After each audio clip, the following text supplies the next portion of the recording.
Hello दोस्तों, स्वागत है आपका हमारे online YouTube channel class leave learning solution पर। ठीक है दोस्तों, पिछले दिनों एक सभी छात्रों ने मिलकर एक संघर्ष किया जो डिजिटल संघर्ष कहा गया, और उस संघर्ष का परिणाम ये रहा जहां एसएससी की रिजल्ट्स आए वहीं पर सबसे अवेटेड कहा जाए, जो सबसे ज़्यादा प्रतीक्षारत था, क्या एनटीपी यानी रेलवे के एग्जामों की तिथि घोषित हो गई। ठीक है, रेल मंत्री पीयूष गोयल ने ट्वीट करके यह जानकारी दी कि 15 दिसंबर से ये परीक्षाएं प्रारंभ होंगी। ठीक है, तो एक बहुत बड़ी खुशखबरी, जिसमें लगभग 2.5 करोड़ छात्र इससे क्या हुए हैं, जुड़े हुए हैं। ठीक है, तो बात करें अगर इन परीक्षाओं की, अर्थात रेलवे, एनटीपीसी और ग्रुप डी परीक्षाओं की, जैसा कि आप जानते हैं दोनों परीक्षाएं साथ साथ निकली थी। ठीक है, जहां एक आरआरबी एनटीपीसी के लगभग 35,000 पद थे, तो वहीं आरआरबी ग्रुप डी के लगभग 1,03,000 पद थे। ठीक है, तो औसत लगभग देख ले 1,40,000 पदों पर ये पूरी भर्ती होनी है।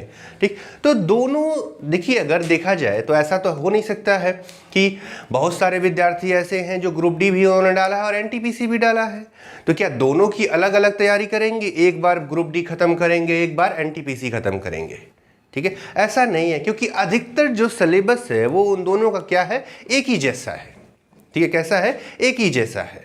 ठीक है, तो इन्हीं सिलेबस का एक देखते हैं कि और किस तरह से तैयारी किया जाए, ठीक, जिससे कि हमें आसानी से सफलता अर्जित हो सके। दोस्तों, मैंने खुद भी वर्ष 2016 के पिछले जो आरआरबी एनटीपीसी का एग्जाम हुआ था, उसमें सभी चरणों में मैं उत्तीर्ण हुआ था।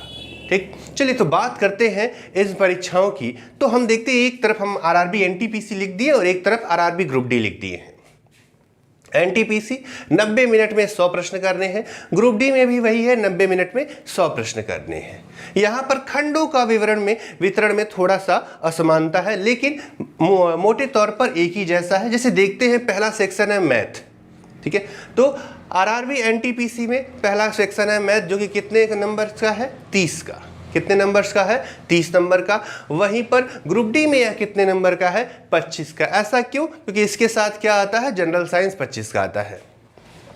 ठीक, तो मैथ का सिलेबस जो है ऑलमोस्ट दोनों का क्या है, सेम है, बस एनटीपीसी का स्तर ग्रुप डी से थोड़ा सा क्या हो जाता है, ऊंचा हो जाता है। ठीक, तो हम जो तैयारी करेंगे वो आरआरबी एनटीपीसी को ध्यान में रख के इसको पूरा कवर्ड इसमें करेंगे। ठीक है, यानी ग्रुप डी की जितने भी मैथ का पोर्शन है वो सारा का सारा किस में कवर हो जाएगा, हमारा एनटीपीसी के सिलेबस में कवर हो जाएगा। ठीक, तो हमें अलग से पढ़ने की जरूरत नहीं पड़ेगी, हम एक ही बार तैयारी करेंगे। ठीक, और दोनों परीक्षाओं को उसमें समेकित करके आगे बढ़ा जाएगा। ठीक है, दूसरा सेक्शन होता है जीआई और रीजनिंग का, यानी जनरल इंटेलिजेंस और रीजनिंग का। ठीक है, दोनों तरफ है, 30 का इधर भी है, 30 का उधर भी है। जो सिलेबस इधर है वही सिलेबस इधर है। कुछ चीजें हैं, बस इसका स्तर ज्यादा होगा, वही बात है, इसका स्तर थोड़ा सा ज्यादा, एकदम ऐसा नहीं कि एकदम कम, वो ग्रुप डी है तो एकदम निचले लेवल का है, बहुत ही मामूली सा फर्क होता है। बाकी हम तैयारी ऐसी करेंगे कि दोनों साथ साथ चले। अब जो बात आती है मूलतः, ठीक, जो अलग है वो थोड़ा सा क्या है, इधर जनरल अवेयरनेस 40 का है, तो इधर जनरल साइंस 25 का, और जनरल अवेयरनेस और करंट अफेयर कितना, 20 का है। ठीक है, तो जनरल साइंस इसके तहत भी आता है।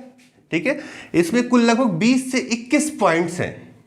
ठीक है, कुल कितने, 20 से 21 पॉइंट्स है। इसमें कुछ कम है, लेकिन जो भी इसमें है, ठीक है, वो सब के सब किसमें है, ठीक, एनटीपीसी वाले जनरल अवेयरनेस में है।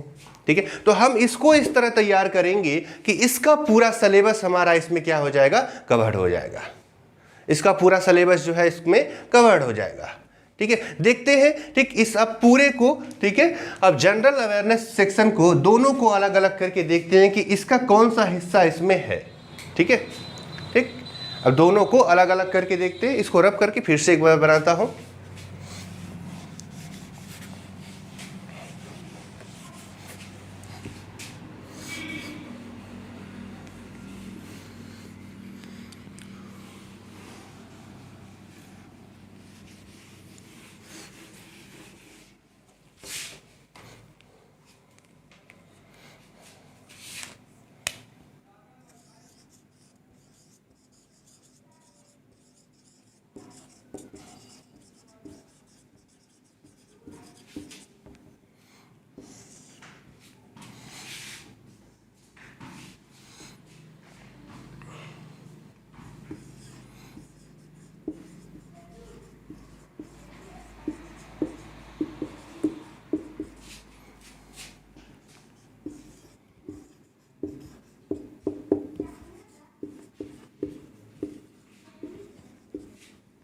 ठीक है। तो दो सेक्शन हमने दोनों तरफ बना दिया, जनरल अवेयरनेस का और जनरल साइंस और जनरल अवेयरनेस और करंट अफेयर का। अब इसका हम वर्गीकरण करके देखते हैं। तो इन दोनों को हम कैटेगराइज करके देखते हैं कि किस तरह से जनरल अवेयरनेस इसका अलग अलग है। देखिए, एक जनरल अवेयरनेस, ठीक है, करंट अफेयर यानी कि समसामयिकी घटनाएं, भारत और विश्व में जो समकालीन तौर पर जो भी घटनाएं होती हैं वो क्या कहलाती हैं, करंट अफेयर्स कहलाती हैं। ठीक है, अब देखिए इधर भी पढ़ना है, इधर भी पढ़ना है।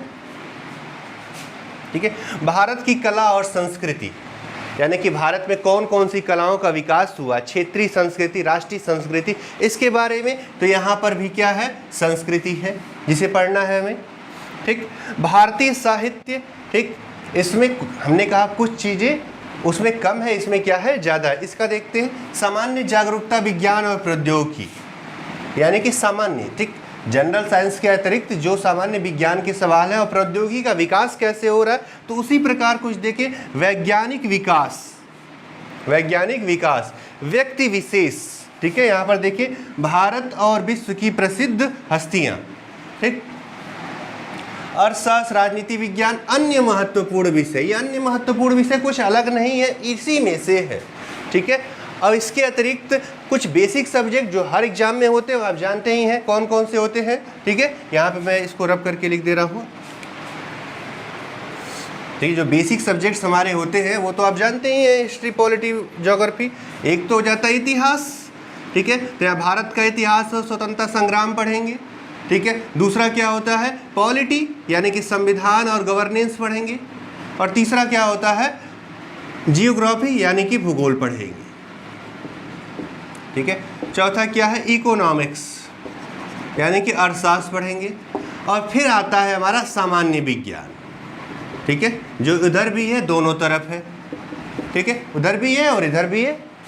ठीक है, तो आपने ये देखा कि जनरल अवेयरनेस यदि हम एनटीपीसी का अच्छे से तैयार करते हैं तो हमारा ग्रुप डी का ये दोनों सेक्शन उसमें क्या हो जाएगा, कवर हो जाएगा। यानी कि जो इधर 40 का है, इधर 45 का है। ठीक, तो ये 40 वाला अगर बेहतर तरीके से तैयार करे तो ये 45 वाला अपने आप उसमें क्या हो जाएगा, कवर हो जाएगा।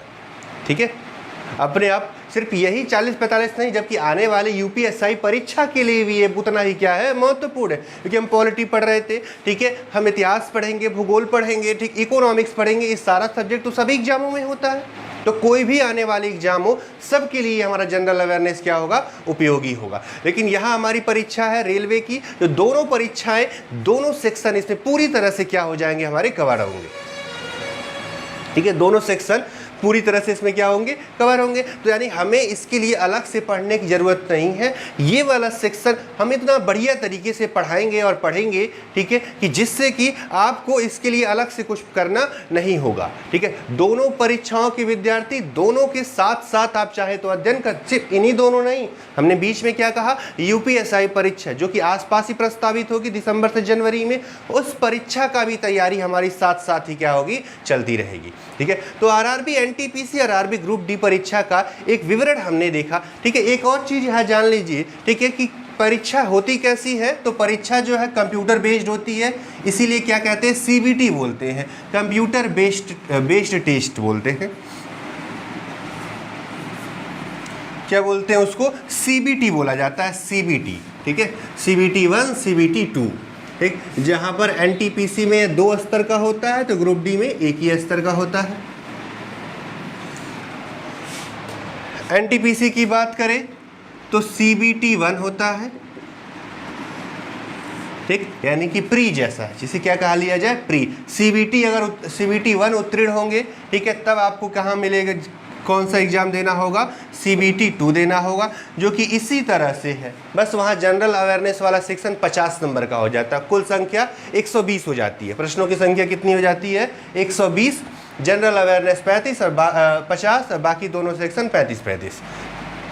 सीबीटी 1, देखिए रेलवे कहता है कि उत्तीर्ण होने के लिए न्यूनतम कितने प्रतिशत नंबर चाहिए, 40%। अनारक्षित के लिए बता रहे हैं, बाकी जिसका रिजर्वेशन है वो तो कुछ कम ही होगा, लेकिन अनारक्षित के लिए, यूआर के लिए न्यूनतम कितना होना चाहिए, 40%। लेकिन यह गारंटी है, सिर्फ 40% पाकर आप मेरिट में स्थान नहीं पा सकते हैं, ना ही उत्तीर्ण होंगे। ठीक है, वो तो बस उनका एक मानक है कि 40% से न्यूनतम नहीं होगा, लेकिन मैं ये गारंटी से कह रहा हूँ कि सिर्फ 40% के लिए मेहनत करेंगे तो कभी भी सफल नहीं होंगे। हमें क्योंकि यहाँ पे नॉर्मलाइज स्कोर दिखाता है, तो हमें उस नॉर्मलाइज स्कोर के साथ लगभग 75% तक पहुँचना है। कितना पहुँचना है? 75% तक पहुँचना है, तब उससे ऊपर ही रहें। ठीक है, यानी कि 100 में से हम 70 से 75 क्वेश्चन हम सही करने का एक पूरी तरह से तैयारी करें। अगर इतना रहेगा तो हमारा कुछ नॉर्मलाइज स्कोर और आगे बढ़ेगा और एक अच्छे नंबरों से हम उत्तीर्ण होंगे, तो अगले एग्जामों के लिए हमारे लिए क्या होगा, अगले चरण के लिए भी फायदेमंद रहे। तो हमेशा यह ध्यान रखिएगा 40% दिमाग से निकाल देना है। ठीक है, हमें किसके लिए पढ़ना है? 75% के लिए, उससे ऊपर के लिए पढ़ना है। ठीक है, फिर CBT 2 होता है, ये भी उत्तीर्ण होंगे तो कुछ अलग अलग टेस्ट होते हैं, जैसे कि कुछ पोस्टों के लिए, जैसे एक पोस्ट होता है ट्रैफिक असिस्टेंट,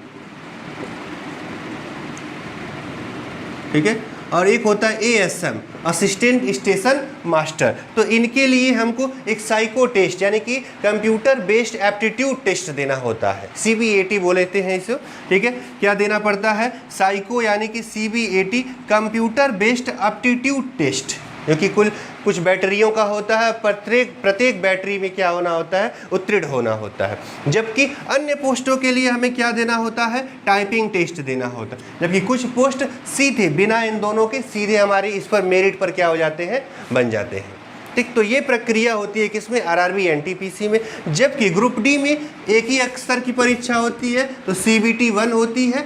इसमें भी देखिए न्यूनतम क्या लिखा रहता है? 40%, न्यूनतम 40%, लेकिन दिमाग से 40% वगैरह निकाल देना है, 75 से ऊपर ही करना है। हमें उतना अंक ले आना है। पिछले वर्षों में भी जब RRB NTPC की कट ऑफ आई तो 76 के लगभग यानी 70 के ऊपर ही रही, सभी श्रेणियों की प्री और मेंस दोनों में 70 से क्या रही? ऊपर ही रही। तो इस वजह से हम कह रहे हैं कि 40% को हमें अपने दिमाग से निकाल देना है, हमें 75 प्लस के लिए करना है। ठीक है, तो हमारी तैयारी ऐसी होनी चाहिए कि हमें कहीं से भी किसी भी स्तर पर हम बाहर ना हो। अब हम जब पहले से ही कम की तैयारी करके चलेंगे तो कट ऑफ कुछ ऊपर चला जाए तो संशय में रहे कि हमारा होगा नहीं होगा, तो क्यों ना हम पहले से अपनी तैयारी इतनी पुख्ता करें कि हम एक सुरक्षित जोन में रहें, जो कहा जाता है ना सेफ एंड सिक्योर। ठीक, तो उस जोन में पहुंचने के लिए हम जो है नियमित तौर पर इसका अध्ययन करेंगे और बराबर तौर पर इसे आगे बढ़ते हुए इस सफलता को हासिल करेंगे। ठीक, तो ग्रुप D में ठीक CBT 1 उत्तीर्ण होने के बाद आपकी शारीरिक परीक्षा होती है, जो मेल और फीमेल दोनों के लिए क्या होती है? अलग अलग होती है। ठीक है, जैसे कि मेल के लिए ठीक है एक चीज़ क्या होता है कि 35 यानी पुरुषों के लिए 35 किलोग्राम भार के साथ 2 मिनट में 100 मीटर दौड़। ठीक है, 35 किलो भार के साथ 2 मिनट में कितना दौड़ना है? 100 मीटर। तथा दूसरा क्या है? ठीक है, दूसरा जो है ठीक 1000 मीटर यानी कि 1 किलोमीटर 4.25 मिनट में 4 मिनट 15 सेकंड में। ठीक है, 1000 मीटर कितने में? 4 मिनट 15 सेकंड में। वहीं महिलाओं के लिए यानी फीमेल के लिए